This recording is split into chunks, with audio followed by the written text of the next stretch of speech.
Hello everyone, तो स्वागत है आप लोगों का हमारे यूट्यूब चैनल में। तो आज हम देखेंगे ह्यूमन रिप्रोडक्टिव सिस्टम के 50 एमसीक्यू जो हर एक एग्जाम में पूछी जाती है और आगे भी पूछी जाने की संभावना है। तो ह्यूमन रिप्रोडक्टिव सिस्टम की जो 50 इम्पोर्टेंट एमसीक्यू है वो हम देखेंगे। तो इसमें है what is the primary sex organ female, what is the primary female sex organ. तो इसका आंसर है कि महिला का मुख्य यौन अंग कौन सा है। तो इसका आंसर है आंसर नंबर बी, ओवरी। तो जो ओवरी होता है, अंडाशय महिला युग्मक और सेक्स हार्मोन का उत्पादन करते हैं, इसलिए इन्हें मुख्य अंग माना जाता है। फिर है नेक्स्ट क्वेश्चन दे रहा है स्क्रीन पर, which hormone is primarily responsible for development of female secondary sexual characteristic. तो महिला के माध्यमिक एवं लक्षणों के विकास के लिए मुख्य रूप से कौन सा हार्मोन जिम्मेदार है। तो इसका आंसर है आंसर नंबर बी, एस्ट्रोजन। तो एस्ट्रोजन स्तनों के विकास, शरीर के बालों और कूल्हे के चौड़े होने को उत्तेजित करता है, इसलिए हम इसे secondary sexual secondary sexual characteristic के रूप में जानते हैं। ठीक है, तो फिर नेक्स्ट क्वेश्चन ये रहा स्क्रीन पर, इसमें है fertilization of ovum usually occur in which part of the female reproductive system. तो अंडे का निषेचन मतलब कि फर्टिलाइजेशन आमतौर पर महिला प्रजनन प्रणाली के किस हिस्से में होता है। तो इसका आंसर है answer number C, ampulla of the fallopian tube. तो फैलोपियन ट्यूब के एम्पुला वाले भाग में फर्टिलाइजेशन होता है। ठीक है, फिर नेक्स्ट क्वेश्चन ये रहा simple, but what is the inner lining of the uterus call it. तो गर्भाशय की सबसे भीतरी परत को क्या कहा जाता है। तो इसका आंसर है आंसर नंबर सी, एंडोमेट्रियम। तो एंडोमेट्रियम मतलब कि गर्भाशय की सबसे भीतरी परत को एंडोमेट्रियम और माध्यम परत को मायोमेट्रियम और सबसे बाहरी परत को पेरिमेट्रियम कहा जाता है। तो जो एंडोमेट्रियम होता है, ये एंडोमेट्रियम यह म्यूकोजल परत है जो मासिक धर्म चक्र के दौरान मोटी होती है और झड़ जाती है। तो एंडोमेट्रियम यही दूसरी पीरियड के टाइम पे। फिर next question, which layer of the uterus is composed of smooth muscles and contraction during childbirth. तो गर्भाशय की कौन सी परत चिकनी मांसपेशियों से बनी होती है और प्रसव के दौरान संकुचित होती है। तो इसका आंसर है आंसर नंबर बी, मायोमेट्रियम। तो ये चाइल्ड बर्थ के दौरान कॉन्ट्रैक्ट होती है जिससे कि बच्चा पास आउट होता है, वो मायोमेट्रियम है। तो मायोमेट्रियम मोटी माध्यम मांसपेशी परत है जो प्रसव के दौरान गर्भाशय के संकुचन के लिए जिम्मेदार होती है। ठीक है, फिर नेक्स्ट क्वेश्चन ये रहा स्क्रीन पर, the average duration of normal menstrual cycle. तो एक सामान्य मासिक धर्म चक्र की औसतन अवधि कितनी होती है। इसका आंसर है आंसर नंबर 28 डेज। तो 28 डेज होती है, हालांकि यह भिन्न हो सकता है। 28 दिनों को मानक और औसत मासिक धर्म चक्र की लंबाई माना जाता है। मतलब कि ये नॉर्मल 28 दिन में होता है और ये भिन्न भी हो सकता है, किसी में कम किसी में ज्यादा, तो 21 से 30 दिन के बीच में भी हो सकता है, लेकिन नॉर्मल 28 दिन होता है। ठीक है, फिर ovulation is triggered by a dramatic surge in which hormone. तो ओव्यूलेशन किस हार्मोन की अचानक वृद्धि के कारण होता है। तो इसका आंसर है answer number C, luteinizing hormone. तो जो ओव्यूलेशन होता है, तो ये ओव्यूलेशन ल्यूटिनाइजिंग हार्मोन की अचानक से बढ़ जाने के कारण होता है। ठीक है, तो इसमें क्या होता है कि चक्र के लगभग 14वें दिन एलएच ल्यूटिनाइजिंग हार्मोन वृद्धि परिपक्व अंडे के रिलीज को प्रेरित करता है। तो 14वें दिन में क्या होता है कि एलएच ल्यूटिनाइजिंग हार्मोन की वृद्धि हो जाती है, जिससे क्या होता है कि परिपक्व अंडे रिलीज हो जाते हैं। फिर नेक्स्ट क्वेश्चन दे रहा है स्क्रीन पर, after ovulation the ruptured follicle transform into which structure. तो ओव्यूलेशन के बाद फटा हुआ फॉलिकल किस संरचना में बदल जाता है। तो इसका आंसर है answer number B, corpus luteum. तो ओव्यूलेशन के बाद जो फटा हुआ फॉलिकल होता है वो कार्पस लुटियम में बदल जाता है। यही है कि कार्पस लुटियम खाली फॉलिकल से बनता है और गर्भाशय को बनाए रखने के लिए प्रोजेस्टेरॉन का स्रावन करता है। ठीक है, फिर नेक्स्ट क्वेश्चन ये रहा स्क्रीन पर, which hormone is primarily secreted by the corpus luteum. तो कार्पस लुटियम द्वारा मुख्य रूप से कौन सा हार्मोन स्रावित होता है। तो इसका आंसर है आंसर नंबर सी, प्रोजेस्टेरॉन। तो प्रोजेस्टेरॉन संभावित आरोपण इम्प्लांटेशन के लिए एंड्रोमेट्रियम को तैयार और बनाए रखता है। ठीक है, तो जो प्रोजेस्टेरॉन होता है ये प्लांटेशन को इसके लिए एंडोमेट्रियम को बनाए रखता है। और ये मतलब कि जो प्रोजेस्टेरोन होता है वो कार्पस ल्यूटियम द्वारा सिक्रीट होता है। फिर नेक्स्ट क्वेश्चन ये रहा स्क्रीन पर, what is the narrow lower portion of the uterus the open into the vagina. तो गर्भाशय का संतरा निचला हिस्सा क्या है, ये योनि में खुलता है। तो इसका आंसर है आंसर नंबर सी, सर्विक्स, जिसे गर्भाशय गिरिवा कहते हैं। तो गर्भाशय गिरिवा सर्विक्स गर्भाशय की गर्दन के रूप में कार्य करती है और योनि से जोड़ती है। फिर नेक्स्ट क्वेश्चन ये रहा स्क्रीन पर, the pH of healthy adult vagina is normally. तो एक स्वस्थ वयस्क महिला की योनि का पीएच आमतौर पर कितना होता है, कैसा होता है। तो इसका आंसर है आंसर नंबर सी, एसिडिक 3.8 से 4.5 होता है। ये मतलब कि महिला का पीएच एसिडिक होता है, ठीक है। तो एसिडिक वातावरण संक्रमण को रोकने में मदद करता है और इसे लैक्टोबैसिलस बैक्टीरिया द्वारा बनाए रखा जाता है। तो लैक्टोबैसिलस बैक्टीरिया पाया जाता है जो वेजाइना को क्या करता है कि अम्लीय बनाता है, जिससे संक्रमण नहीं होता है। फिर नेक्स्ट क्वेश्चन ये रहा स्क्रीन पर, which bacteria help maintain the acidic pH of the vagina. तो इसका आंसर है answer number C, Doderlein bacilli. Doderlein bacilli जो होता है वो क्या करता है कि ये फायदेमंद बैक्टीरिया है, ग्लाइकोजन से लैक्टिक एसिड बनाते हैं, जिससे योनि का पीएच कम होता है और इन्फेक्शन नहीं होता है। फिर नेक्स्ट क्वेश्चन ये रहा simple, but is the permanent cessation of menstruation called. तो मासिक धर्म का इसके स्थायी रूप से बंद होने को क्या कहा जाता है। तो इसका आंसर है आंसर नंबर सी, मेनोपॉज, जिसे रजनीय व्यक्ति भी कहा जाता है। तो लगातार 12 महीनों तक मासिक धर्म न होने पर मेनोपॉज का निदान किया जाता है। फिर नेक्स्ट क्वेश्चन ये रहा स्क्रीन पर, what is the term for the first menstrual period in a female life.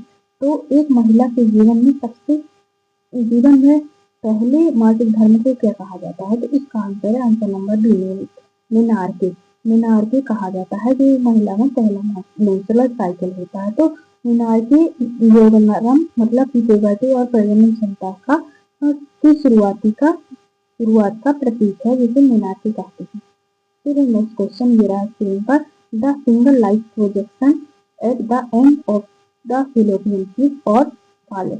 तो फैलोपियन ट्यूब के छोर पर उंगली जैसी संरचना सिंगल लाइट प्रोजेक्शन को क्या कहा जाता है। तो इसका आंसर है आंसर नंबर सी, थैंबरी बोला जाता है। ये क्या करता है कि थैंबरी ओव्यूलेशन के बाद अंडे को अंडाशय से फैलोपियन ट्यूब में खींचने में मदद करता है, कैच कर लेता है उसको, ओवरी को। फिर next question, which hormone stimulate the growth and development of ovarian follicles. तो कौन सा हार्मोन ओवेरियन फॉलिकल्स के विकास और वृद्धि को उत्तेजित करता है।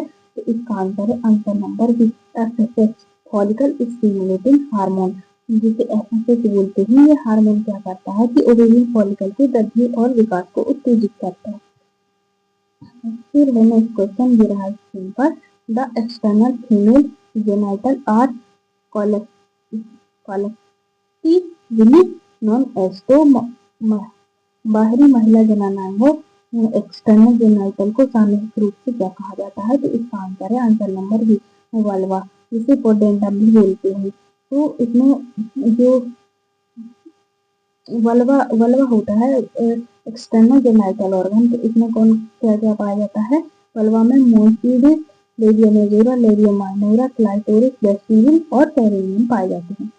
फिर नेक्स्ट क्वेश्चन दे रहा है स्क्रीन पर, इसमें भी female organ is homologous to the male penis. तो कौन सा अंग महिला अंग पुरुष के लिंग पेनिस के समरूप होता है, होमोलोगस होता है। तो इसका आंसर है आंसर नंबर सी, क्लाइटोरिस। तो क्लाइटोरिस में हाईली सेंसिटिव मतलब कि एरेक्टाइल टिश्यू पाए जाते हैं, जो सेंसिटिव होते हैं। और पुरुष में पेनिस होता है वो एरेक्टाइल होता है। तो क्लाइटोरिस में एकदम ऊतक, एरेक्टाइल टिश्यू और तंत्र होते हैं, जो पुरुष के लिंग के समान होते हैं। फिर है next question, the fatty tissue fed over the pubic bone cover the with pubic hair is called. तो प्यूबिक बोन के ऊपर बसा ऊतक फैटी टिश्यू फेड की परत को क्या कहते हैं, जो बालों से ढकी होती है। तो इसका आंसर है answer number B, mons pubis. जो मोस्ट प्यूबिक होता है वो बालों से ढका होता है, और मतलब कि फैटी टिश्यू से की परत होती है वो क्या जो हमारे फैटी की बनी होती है और प्यूबिक बोन के ऊपर होती है, और जो ट्रायंगुलर शेप में होते हैं प्यूबर्टी के टाइम पर इसमें हेयर पाए जाते हैं। ठीक है, फिर नेक्स्ट क्वेश्चन ये रहा स्क्रीन पर, which gland is female secrete mucus for lubrication and are homologous to the वर्थो यूरेथ्रल ग्रंथ इन मेल। तो महिलाओं में कौन सी ग्रंथियां चिकनाई मतलब कि लुब्रिकेशन के लिए बलगम स्रावित करती है, और पुरुषों में बार्थोलेमी ग्लैंड के समृद्ध होती है। तो इसका आंसर है आंसर नंबर ए, बार्थोलेम ग्लैंड। तो जो फीमेल में बार्थोलेम ग्लैंड होती है ये सिक्रीशन करती है ड्यूरिंग सेक्सुअल इंटरकोर्स के दौरान, और ये पुरुष के बल्बो यूरेथ्रल ग्लैंड की होमोलोगस होती है। ठीक है, फिर नेक्स्ट क्वेश्चन ये रहा इसमें पर, Skene's gland are also known as. तो स्क्वीनेस ग्रंथि को और किस नाम से जाना जाता है, तो इसका आंसर है answer number B, para urethral gland. तो ये क्या करती है, स्क्वीनेस की ग्रंथियां मूत्रमार्ग में निकलती हैं और पुरुष प्रोस्टेट ग्रंथि के समरूप होती है। ठीक है, फिर नेक्स्ट क्वेश्चन ये रहा स्क्रीन पर, what is the thin membrane the partially cover the opening of the vagina. तो वह पतली झिल्ली क्या है जो योनि के द्वार को आंशिक रूप से ढकती है। जो थिन मेम्ब्रेन है जो योनि के द्वार को आंशिक रूप से ढकती है उसे क्या कहते हैं, तो इसका आंसर है आंसर नंबर बी, हाइमेन कहते हैं। तो जो हाइमेन होती है जिस प्लेज्मा झिल्ली का एक मोड़ है जो योनि झिल्ली को आंशिक रूप से बंद कर देता है, और ये जब हाइमेन टूटता है तो जो फर्स्ट सेक्सुअल इंटरकोर्स करते हैं उस टाइम पे हाइमेन लेयर टूट जाती है। ठीक है, फिर नेक्स्ट क्वेश्चन ये रहा स्क्रीन पर, the space between the labia minora containing the vagina and urethra opening is called. तो लेबिया माइनोरा के बीच का स्थान जिसमें योनि और मूत्रमार्ग के द्वार होते हैं क्या कहलाता है, तो इसका आंसर है आंसर नंबर बी, वेस्टिब्यूल। तो वेस्टिब्यूल भाग का वह क्षेत्र है जिसमें योनि और मूत्रमार्ग फैलते हैं। ठीक है, फिर नेक्स्ट क्वेश्चन ये रहा स्क्रीन पर, इसमें है painful menstrual menstruation is medically term as. तो दर्दनाक मासिक धर्म पेनफुल मेंस्ट्रुएशन को चिकित्सीय भाषा में क्या कहा जाता है, तो इसका आंसर है आंसर नंबर बी, डिस्मेनोरिया। तो डिस्मेनोरिया मासिक धर्म के दौरान दर्दनाक गर्भाशय ऐंठन को संदर्भित करता है। तो जब किसी को पेनफुल मेंस्ट्रुएशन होता है तो इसे हम डिस्मेनोरिया कहते हैं मेडिकल भाषा में।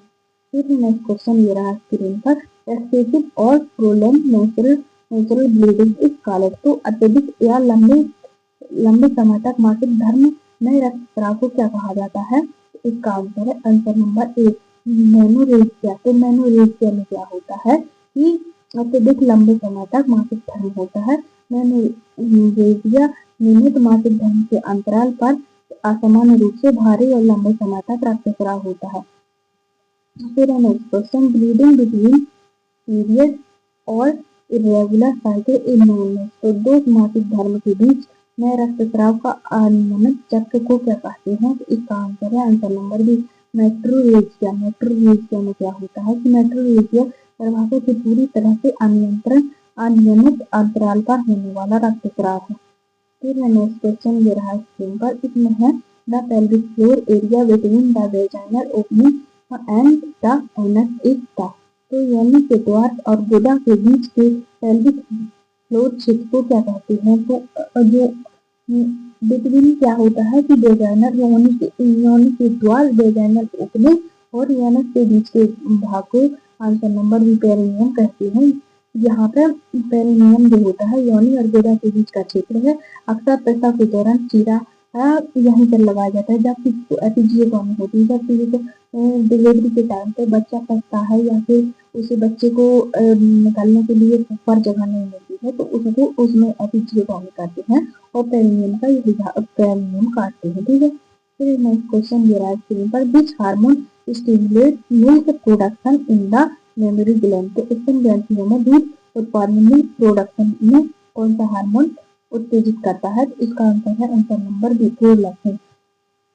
तो अगर पीएच ग्रंथि द्वारा प्रोलैक्टिन हार्मोन क्या करता है कि दूध के प्रोडक्शन को उत्तेजित करता है और जो पश्च पीएच ग्रंथि से ऑक्सीटोसिन हार्मोन होता है वो क्या करता है कि मिल्क के सिक्रीशन को उत्तेजित करता है। ठीक है, फिर नेक्स्ट क्वेश्चन ये रहा स्क्रीन पर, which hormone stimulate the ejection of let down of milk from the breast. तो इस तरह से दूध को बाहर निकालने या लेट डाउन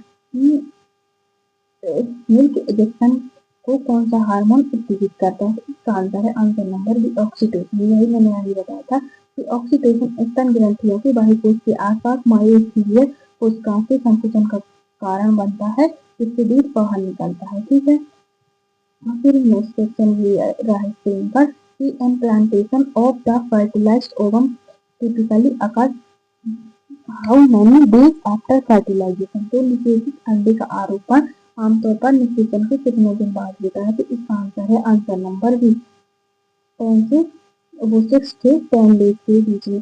तो ब्लास्टोसिस्ट आमतौर पर निषेचन के 6 से 8 दिन बाद एंडोमेट्रियम में प्रत्यारोपित होता है। तो जो फर्टिलाइजेशन होता है वो फिलोपियन स्टेज के एम्पुला वाले भाग में होता है और फिर उसके बाद 6 से 8 दिन बाद जो क्या होता है कि फर्टिलाइज्ड ओवम वो यूट्रस में इम्प्लांट हो जाता है। ठीक है, फिर नेक्स्ट क्वेश्चन ये रहा स्क्रीन पर, इसमें है कि what is the name of mature ovarian follicle that is ready to rupture. तो फटने के लिए तैयार परिपक्व ओवेरियन फॉलिकल का नाम क्या है? तो इसका आंसर है answer number C, Graafian follicle. तो ग्रेसियन फॉलिकल ओव्यूलेशन के पहले फॉलिकल विकास का अंतिम चरण है। फिर भी नेक्स्ट क्वेश्चन ये रहा स्क्रीन पर, which hormone is detect in the urine to confirm pregnancy. तो गर्भावस्था की पुष्टि करने के लिए मूत्र में किस हार्मोन का पता लगाया जाता है? तो इसका आंसर है answer number C, human chorionic gonadotropin, जिसे एचसीजी बोलते हैं। तो प्रेगनेंसी के टाइम पे यूरिन में एचसीजी हार्मोन पाया जाता है, नहीं तो हम प्रेगनेंसी के में एचसीजी हार्मोन को देखते हैं। फिर नेक्स्ट क्वेश्चन ये रहा स्क्रीन पर, the normal non pregnant uterus weight approximately. तो एक सामान्य गैर गर्भवती महिला के गर्भाशय का वजन लगभग कितना होता है? तो इसका आंसर है आंसर नंबर बी, 50 से 80 ग्राम और नॉर्मल एवरेज देखें तो 60 ग्राम होता है। ठीक है, फिर नेक्स्ट क्वेश्चन ये रहा स्क्रीन पर, the ligament that provide the primary support to the uterus and keep in the in an anteverted position is. तो वह लिगामेंट जो गर्भाशय को मुख्य सहारा देता है और उसे आगे की ओर झुकी हुई स्थिति में रखता है। तो इसका आंसर है answer number B, round ligament. तो राउंड लिगामेंट होता है जो एंटीवर्टेड रखता है यूट्रस को। ठीक है, तो राउंड लिगामेंट गर्भावस्था के दौरान गर्भाशय की एंटीवर्टेड स्थिति को बनाए रखने में मदद करता है। ठीक है, नेक्स्ट क्वेश्चन ये रहा स्क्रीन पर, what is the process of formation of female gametes ओवाकालिन। तो महिला युग्म को अंडे के निर्माण की प्रक्रिया को क्या कहा जाता है? तो इसका आंसर है आंसर नंबर बी, oogenesis। तो oogenesis परिपक्व अंडे की कोशिका में ओवम का विभाजन होता है। फिर नेक्स्ट क्वेश्चन ये रहा स्क्रीन पर, at birth the ovary of a female infant contain approximately how many primary oocytes। तो जन्म के समय एक नवजात बच्चे के अंडाशय में कितने प्रतिशत प्राथमिक oocytes होते हैं? इसका आंसर है आंसर नंबर ए, 1 से 2 मिलियन पाई जाती है प्राइमरी oocytes। मतलब कि कब जन्म के समय एक नवजात बच्चे में। तो एक महिला अपने जीवन के सभी अंडों के साथ पैदा होती है जो यौन तक घटकर लगभग 3 से 4 लाख रह जाते हैं और मिनी एज के टाइम पर 10,000 रह जाते हैं। ठीक है, फिर नेक्स्ट क्वेश्चन ये रहा स्क्रीन पर, out of the all the insight about the how many actually mature and are ovulated during a woman's reproductive life। तो सभी इंसाइट में से एक महिला के पूरे प्रजनन जीवन में वास्तव में कितने परिपक्व और ओवुलेट होते हैं? इसका आंसर है आंसर नंबर बी, 400 से 500 लगभग। तो मतलब कि देख लो कि यहाँ पे इंसाइट कितने पाए जाते हैं, प्राइमरी इंसाइट जन्म के समय जब बच्ची होती है तो इसमें 1 से 2 मिलियन पाए जाते हैं, लेकिन पूरे जीवन काल में मतलब कि इसमें 400 से 500 ही परिपक्व ओवुलेट होते हैं। तो लगभग 35 से 40 वर्षों के प्रजनन जीवन में प्रति माह केवल 1 अंडा जारी किया जाता है। ठीक है, फिर नेक्स्ट क्वेश्चन ये रहा स्क्रीन पर, the upper dome portion of the uterus above the insertion of the fallopian tube is called. तो फैलोपियन ट्यूब के जुड़ने के स्थान के ऊपरी गर्भाशय के ऊपर गुंबद के आकार के हिस्से को क्या कहा जाता है? तो इसका आंसर है आंसर नंबर बी, फंडस। तो फैलोपियन ट्यूब में से जुड़ने के स्थान पर जो फंडस गर्भाशय का सबसे ऊपरी हिस्सा होता है उसे फंडस बोलते हैं। फिर नेक्स्ट क्वेश्चन ये रहा स्क्रीन पर, which structure in the breast act as a reservoir of milk during lactation. तो स्तन में कौन सी संरचना स्तनपान के दौरान दूध के लिए जलाशय रिजर्वायर के रूप में कार्य करती है? तो इसका आंसर है answer number B, lactiferous sinus. तो लैक्टिफेरस साइनस एरियोला के नीचे लैक्टोफेरस डक्ट के फैलाव है जो दूध को स्टोर करता है। तो लैक्टिफेरस साइनस मिल्क को स्टोर करता है। फिर next question, the dark pigmented area surrounding the nipple of the breast is called. तो स्तन के निपल के आसपास के काले रंग के क्षेत्र डार्क पिगमेंटेड एरिया को क्या कहा जाता है? तो इसका आंसर है आंसर नंबर सी, एरियोला। तो एरियोला में वसामय ग्रंथियां होती है जो स्तनपान के दौरान निपल को लुब्रिकेट करती है। ठीक है, तो ये थे हमारे फीमेल रिप्रोडक्टिव सिस्टम के इम्पोर्टेंट एमसीक्यू। तो आशा करती हूँ आपको वीडियो पसंद आई होगी। अगर वीडियो अच्छी लगे तो वीडियो को लाइक कीजिए, चैनल को सब्सक्राइब कीजिए ताकि अच्छी वीडियो आती रहे। धन्यवाद।